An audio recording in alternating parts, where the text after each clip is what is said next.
Oh, minor technical difficulty, folks, but hello, welcome to the Russell Love channel.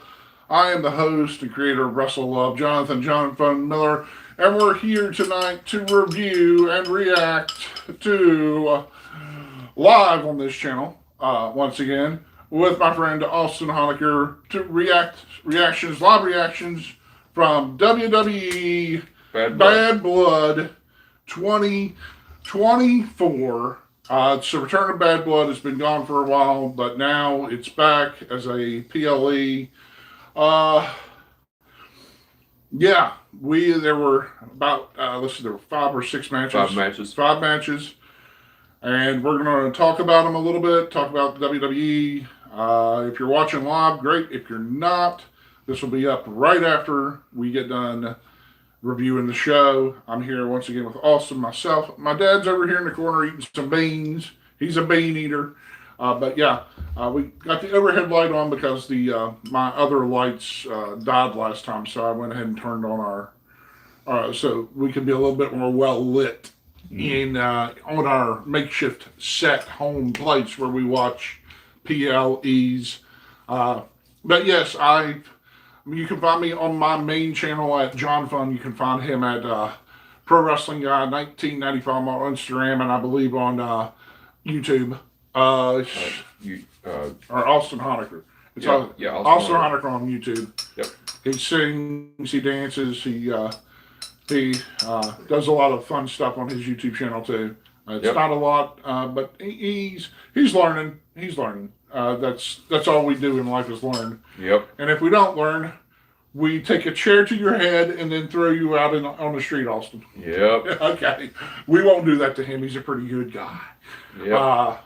While we get started, sorry for the technical difficulties. Apparently, I forgot how to work the app. That's what was. So we would have been live about 5 minutes ago, but I screwed up the orientation on the video 3 different times, and I had to keep resetting the title and resetting the information to get the stream started. So that's why we're late. We watched the pay-per-view, we watched the press conference.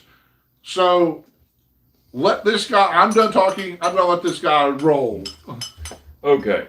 Match 1, it was CM Punk versus Drew McIntyre in a Hell in a Cell match. Awesome match. The build-up was awesome because, I mean, this was their 3rd outing against each other.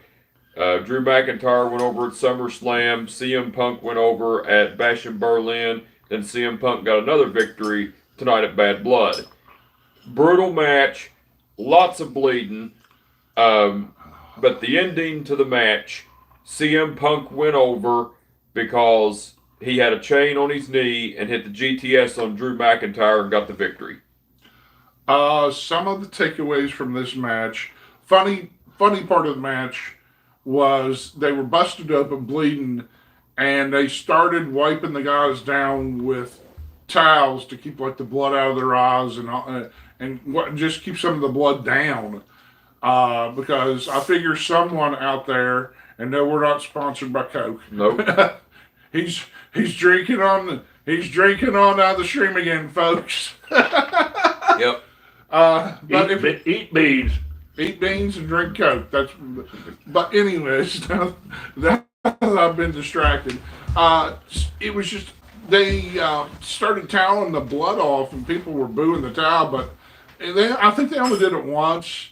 After that, it was kind of like, oh, I think they were just trying to keep the blood down a little bit because there was not like a super excessive amount of blood, but it was getting close. Mm-hmm. It was a bloody, brutal match. At the press conference, Triple H said they didn't jump off anything high. No, they really didn't, but it was a very physical match. Yep. There were a lot of bumps through tables, a lot of weapons, toolbox, the steel chairs. So it was wild, and I mean, I don't know if CM Punk was just selling, but he seemed to kind of be a little having a little trouble getting out of the back to the back. I think he was selling, but whatever he was, if it was selling, I was bought into it. It was a great job of selling. Um, and past that, the match was like Austin said, just this was a 5-star Hell in a Cell match. This was a like Triple H also said, a classic Hell in a Cell match. This felt like hopefully maybe they're going to move on and do something else with other people. So yeah, third outing, and it was yeah. Whether they hate each other for real or not, they did a wonderful job for this match. Yep. Okay. Match 2, it was Nia Jax versus Bayley for the WWE Women's Title. Awesome match, pretty good match. The build up was pretty good. Now the thing, now the ending to now the thing I liked about it, Tiffany Stratton interfering and attempting to cash in the Money in the Bank, but then Nia Jax pulled a Undertaker and set up, and that pretty much was one of the takeaways I liked. And same with Nia Jax falling on referee Jessica Carr during the match. But the ending to the match, Nia Jax went over and retained the WWE Women's Title with the Banzai drop. There was a lot involving the finish. It was a lot to me as a fan. I don't work for the company. I've never worked for WWE. I have been a lifelong fan of WWE, WWF previously, the World Wrestling Federation. Mm-hmm. But I know a few people in the company, and I sent someone a message and said that was a big finish. That was the way that it had a decent flow to it. It's just the way it started was funny to me because the referee did get taken out. Jessica Carr got taken out by getting pancaked. I was like, as much as that was supposed to be serious, all I could do, you can ask Austin, I kind of started laughing. He did. I'm like, I was like, oh, okay, well, I mean, if that's the way they're going to take her out of the match, that's the way they're going to take her out of the match. I was like, it wasn't like there have been worse referee bumps where referees get like injured or something. But this was, it didn't, I mean, I'm not saying it was corny, but it was just funny to me the way they did it. So I was like, so for the entertainment value, I enjoyed that the way Jessica got taken out tonight. The Tiffany Stratton stuff, let me point this out. They've done it a few times already. Oh, a couple times. And so one of these times, Tiffany's finally going to be like, "Screw you, Nia." Babyface. She's gonna cash in on Nia. If she doesn't cash in on Nia, I'm going to be interested to see where it goes. But as of right now, because everyone seems to like Tiffany. I don't know if it's because she's an All-American athlete. She has prior NCAA college experience. I don't know what it is. Her person. I mean, I'm only lucrative. I'm only lukewarm on her personality because she has that Valley Girl Hills type of personality. But I'm not saying that makes her a bad person. Whether it's her character or in her life, right. But it seems like people really like her character. So like Austin said, I think she's going to eventually cash in on Nia, and we're going to see her turn babyface. Yep. So, which will be interesting in itself too. Yep. But yeah, so that was match number 2. Okay. Let's move on to let's see, what is the third match? Yeah, match 3. It was Damian Priest versus Finn Balor. Awesome match. The build up to it was amazing because the whole Judgment Day and the whole Terror Twins shit that's been going on. That's been awesome. Now there was some interference in this match. I mean, Carlito attempted to interfere, and JD McDonough or whatever the hell his name is interfered. But otherwise the match was awesome. The ending to it, Damian Priest went over with the South of Heaven? Like Austin said, there was interference, but it didn't take away. None. It seems like tonight none of the interference really took away from the matches. It really just added some story or some layers to the matches. Even the last one, but this one's interference, it looked like Finn was going to win, and then it still backfired on him, and like Damien got the win, and I felt like a grudge match, even though it didn't have like any special stipulations or gimmick or anything like that. It felt like a feel good grudge match in between everything else. Yep. So overall, excellent match. Let's go to the fourth one. Yep. It was okay. Match 4. It was Liv Morgan versus Rhea Ripley for the undisputed women's title. That was a awesome match. The build up to it was great, especially with Dominic Mysterio being in the cage during the match. But the funny thing about it was when Dominic tried to escape from the cage, Dominic Mysterio, he got tangled up, and Rhea Ripley was using the kendo stick and beating the shit out of him like he was a pinata.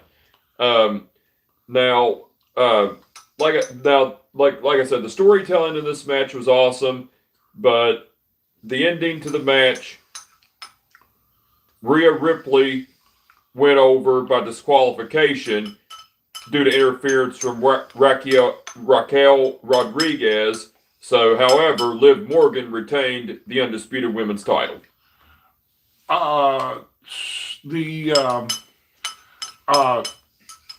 Nia is the women's champion.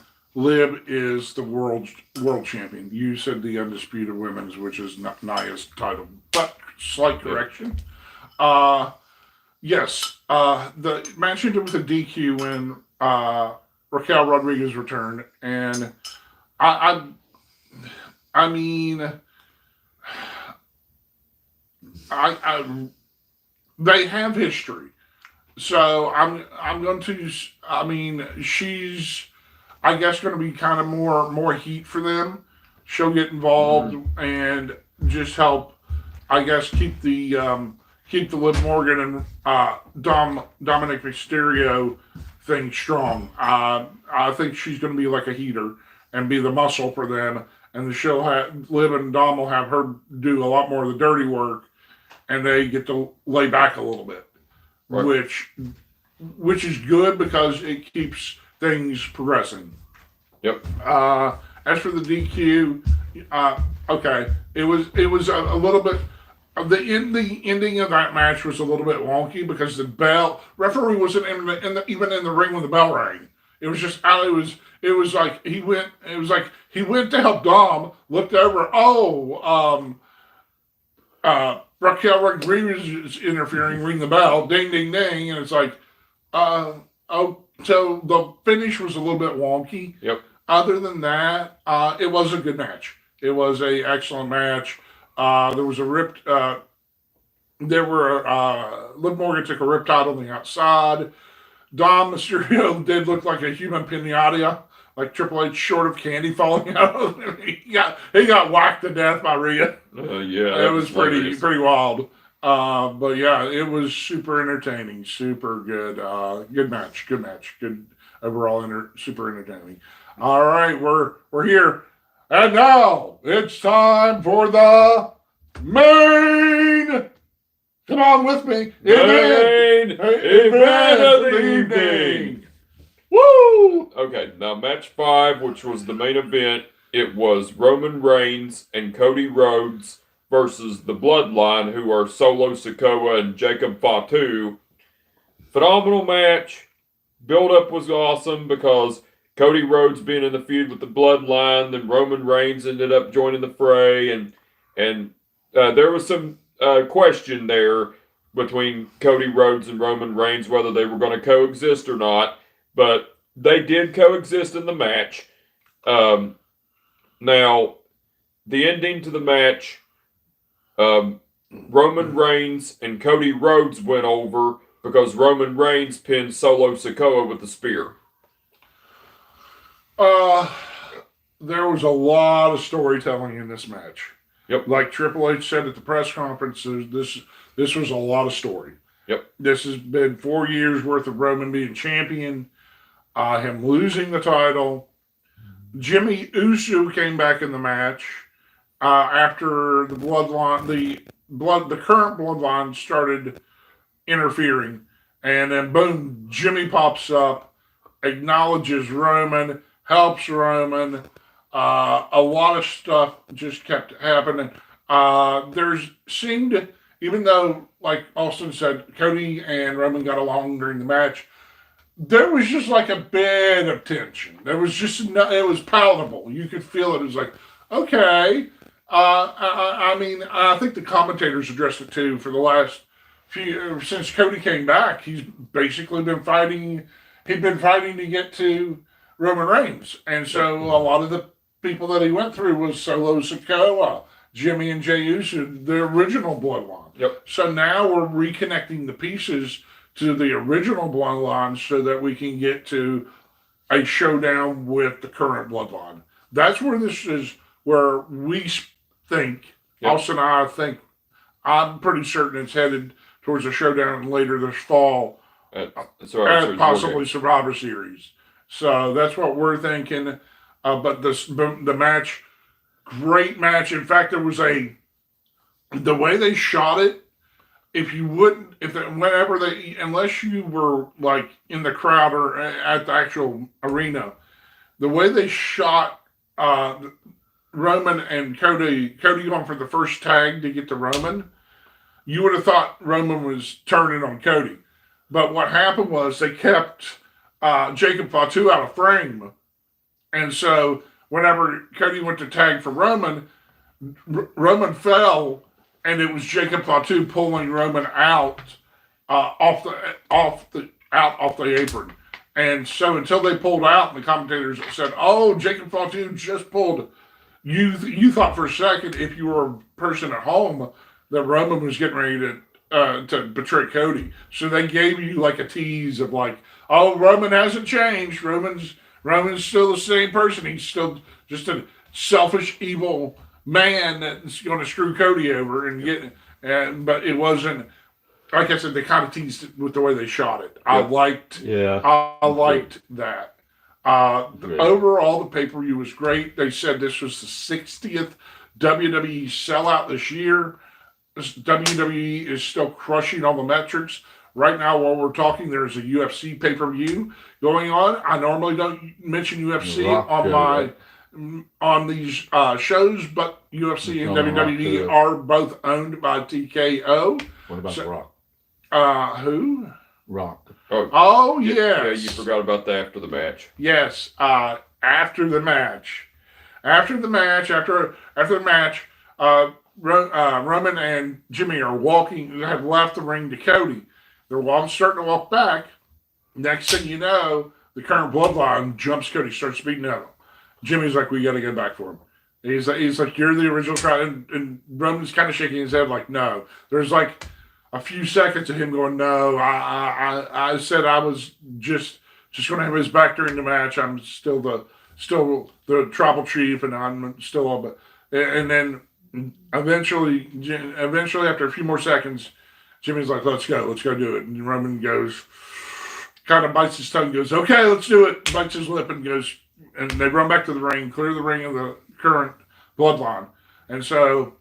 Roman hands the title to Cody, and Cody slowly raises the title, and right as he raises the title, the Rock's music hits, and out comes the final balls and blows the response was deafening. I mean, if I would have had the TV any louder, it probably would have blown the speakers off the TV.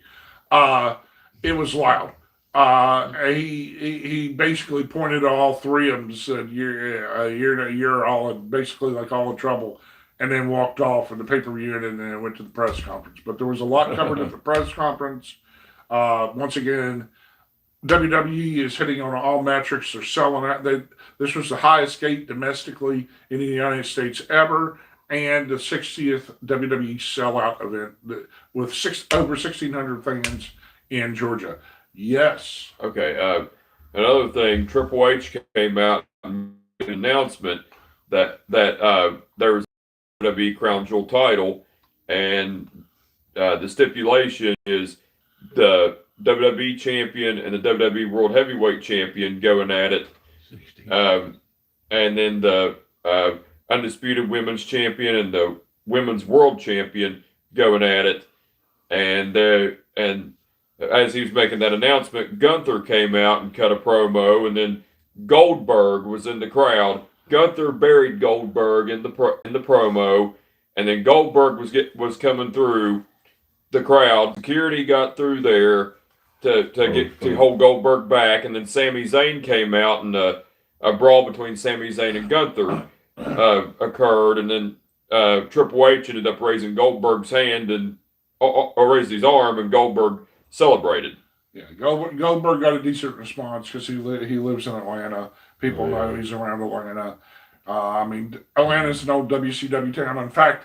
In fact, Triple H made fun of himself living in Atlanta in 1994, 30-some years ago, and being terrorizing, which was his original gimmick name in WCW before he became Paul Levesque, Paul Levesque.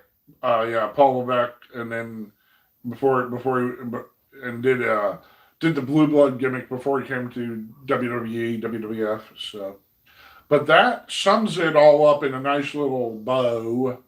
That's the quick and dirty. That's what we think about it.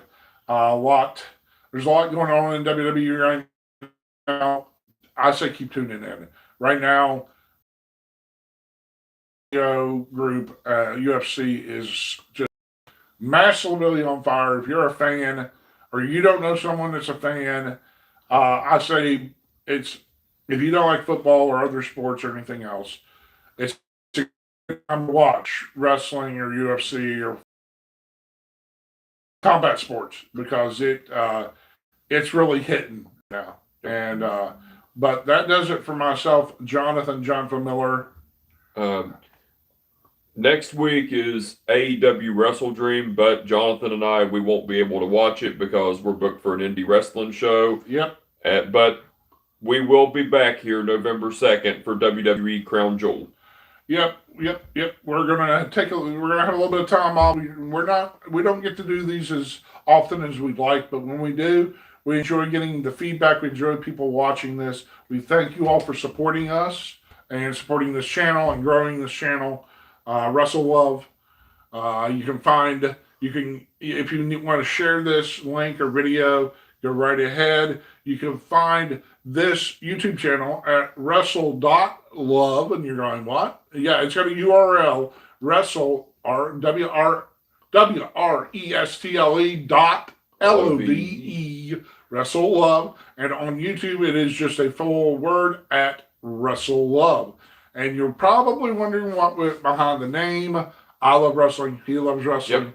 And there's a lot of stuff. We're all wrestling in the world. So why not Wrestle Love? Yep. We love it. Yep. We do. We love it. We love you all. Thanks for watching. And we'll catch your ass down the road. Peace out. Later.